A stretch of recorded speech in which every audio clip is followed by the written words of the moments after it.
రాష్ట్రాలు మీ దాంట్లో బెంగాల్ కానీ అస్సాం కానీ ఏదైతే టార్గెటెడ్ స్టేట్స్ ఉన్నాయో సెంట్రల్ లీడర్షిప్ అక్కడ వెళ్తుంది, లీడర్స్ క్యాంప్ చేస్తున్నారు. ఫర్ ఎగ్జాంపుల్ పశ్చిమ బెంగాల్ దాదాపు 15 రోజుల దాకా అమిత్ షా అక్కడ క్యాంప్ చేశారు, ఎలక్షన్ క్యాంపెయిన్ అంతా మానిటర్ చేశారు.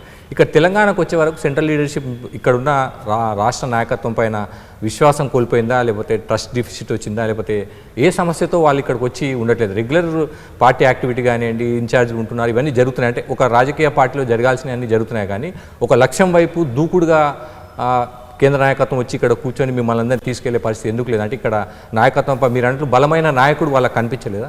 భారతీయ జనతా పార్టీ కేంద్ర నాయకత్వానికి సంపూర్ణమైన విశ్వాసం ఉంది. తెలంగాణలో రాబోయే కాలంలో ప్రభుత్వాన్ని ఏర్పాటు చేయగలం స్థిర నిర్ణయంతో ఉన్నాం. మేము రాబోయే ప్రభుత్వం మాదే, 600 మాదే. కానీ ఒకటి మీరు అన్నట్టు స్థిర నమ్మకం విశ్వాసం అంటున్నారు, కానీ రాష్ట్ర నాయకత్వంలో ఒక లీడర్కి మధ్య సమన్వయం లేదంటారు. మీకు బండి సంజయ్ అంటే చర్చ జరుగుతుంది, ఒక విశ్లేషణ అనుకోండి, పార్టీలో అంతర్గతంగా క్యాడర్లో ఉన్న చర్చ, మీకు బండి సంజయ్ గారికి పడదు, కిషన్ రెడ్డి గారికి రాయసింగ్ గారికి పడదు, ఇట్లా ఒకరికి సమన్వయం లేదు, ఒకరినొకరు చూసుకోలేని పరిస్థితి ఉంది. దాంతోనే క్యాడర్లో ఒక రకమైన నిశ్చయం ఉంది, అందరూ కలిసికట్టుగా ఒక స్టేజ్ మీదకి వస్తే ఒక బూస్టప్ వస్తుంది అనేది కూడా ఉంది. దానిపైన ఏమంటారు? మా కేంద్ర పార్టీకి అన్ని విషయాల పట్ల సంపూర్ణమైన అవగాహన ఉంది. అంటే అంతర్గత కలహాలు నాయకుల పట్ల అవగాహన ఉంది, పార్టీ పట్ల అవగాహన ఉంది, తెలంగాణ రాజకీయ వ్యవస్థ పట్ల కూడా అవగాహన ఉంది. ప్రజల సైకాలజీ కూడా మామూలుగా తెలుసు. ఇప్పుడు మా పార్టీ గంత నెట్వర్క్ లేకపోతే, గంత డెప్త్ లేకపోతే, గంత థింకింగ్ లేకపోతే, ఆలోచన లేకపోతే ఇక్కడికి వస్తాం మీరు చెప్పండి. ఇలా మొత్తం దేశం ప్రపంచంలో స్ట్రాంగ్ పొలిటికల్ పార్టీ ఇలా Bharatiya Janata Party. Strong political leader Narendra Modi గారి కాలంలో ఉండదు, అమిత్ షా గారి కాలంలో ఉండదు.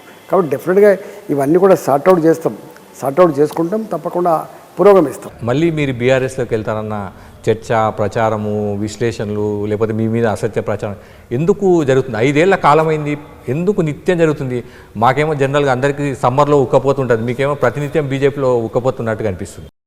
వెళ్తారు, పార్టీ మారుతారు, బీఆర్ఎస్ ఎవరు పెట్టిందో వాళ్ళని అడగండి, నన్ను అడిగితే ఎట్లా? ఇట్లాంటి పిచ్చి ప్రచారం బంద్ చేయండి.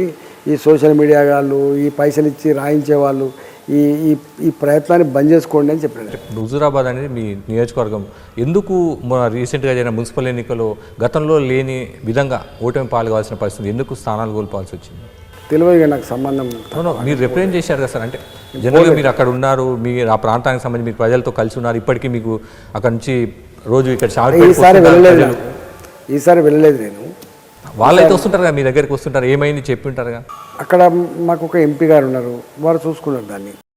అంటే ఆ ప్రజలతో మీకున్న అనుబంధాన్ని మీరు ఉంటుంది. ఇప్పుడు నేను ఇక్కడో కాలు అక్కడో కాలు ఏం పెడితే ఇప్పుడు టెంపరీ.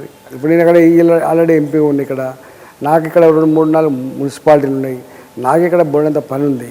ఇక నేను అక్కడ పోయి మళ్ళీ ఇక్కడ ప్రచారం చేస్తా చెప్పు.